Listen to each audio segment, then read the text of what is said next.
I've been a clinician for 21 years. It's amazing the last 5 to 6 years, I would say, people are just quote unquote waking up. By waking up, I mean they're just accessing realities that are part of our world but we don't have access to. We're basically egocentric beings, and we're very stuck in a material world, so we think that we are the center of the world, and we think that what we can see palpably is all there is. The irony of that is that probably 90+% of electromagnetic phenomena, which is what's around us, is actually not visible to our five senses. Our nation has been colonized to the herd mentality. And it's splitting at the seams. There's cracks appearing everywhere. In the environment, religion, government, the war, collapse of our economic system.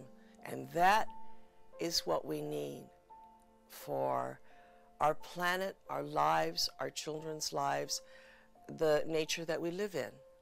It needs us to wake up, each and every one of us. And each and every one of us has the power to change all of this. What's enlightenment? Completely misunderstood. I think enlightenment has been sold to Westerners like some sort of spiritual package good, and in their naivety they bought it, hook, line and sinker. My teacher, he was a great Sufi master in India, and he said, enlightenment is just an expansion of consciousness. A child, you know, a young child at the beginning, the mother's arms and the cot is their whole world. And then their consciousness expands, and suddenly it is the apartment or the house they live in. And that is a big expansion of consciousness. And then it's the neighborhood, and that's another enormous expansion of consciousness. Enlightenment is shift in consciousness. Nanjing already happened. Auschwitz already happened. Mao Zedong already took down the culture of China. Hitler already gassed gypsies, Jews, homosexuals. We're already dead. The earth is already heated up. The ice shelves are already collapsing into the ocean. Bangladesh is already going into the waters. Well, what can you do? You do the best you can. I want to give it the best chance it's got to do the best that it can in this moment to free all beings, including myself, not to create a beautiful, fancy Zen prison. When you say free, you use this word a lot. Free, freedom, free people. What exactly does that look like? What does that mean? Well, free means it's not, you know, take the key and unlock the door. It really has to do with a quality of mind and heart which is unhindered, which is really, you know, a sense of boundlessness, openness. In each individual is the capacity to imagine and to dream. Those are all potentials. Now, why would we have those, that capacity to imagine and dream, if in fact our destiny was 9 to 5, doing the same thing over and over and over and over in our life?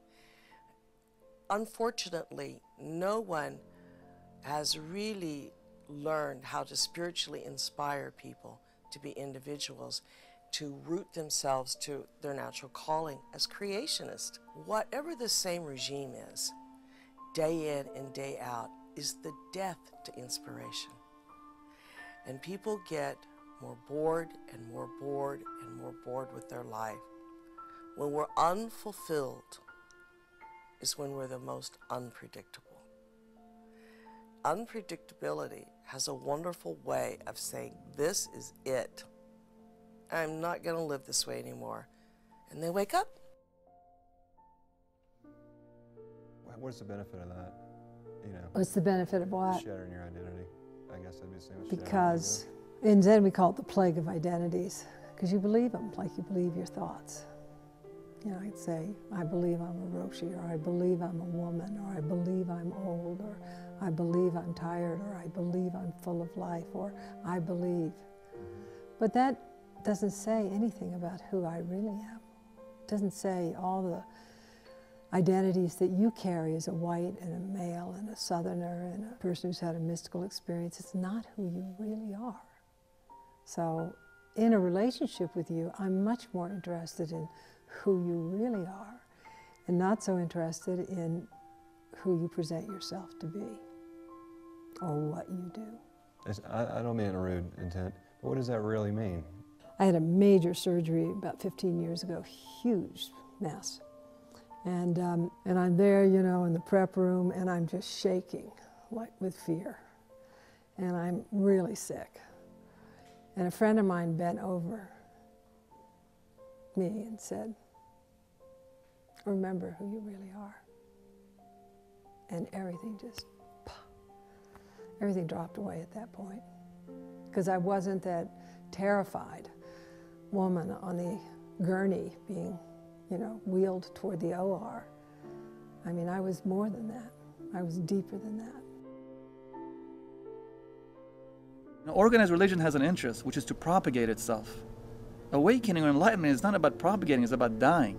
The real spiritual path is about dying. It's not about gaining anything. Gaining is a concept of the ego. Gaining is the concept of the material world. That's a very difficult thing that for us as Westerners to kind of get through our mind. So the concept of giving stuff up is not an easy thing to get across in this culture. World culture, really, right now, because the whole world's trying to emulate American culture, really. All consciousness is interconnected and interdependent. And I think that's the real takeaway message from all of this, is that as Rusty Schweikert, the astronaut in Apollo 9, told me, he said he was up in space and he looked down and he saw the Earth and it was one thing. And I think that that's an important thing for all of us to recognize. We are one thing, one planet, one consciousness. And what happens to the least of us happens to the great number of us.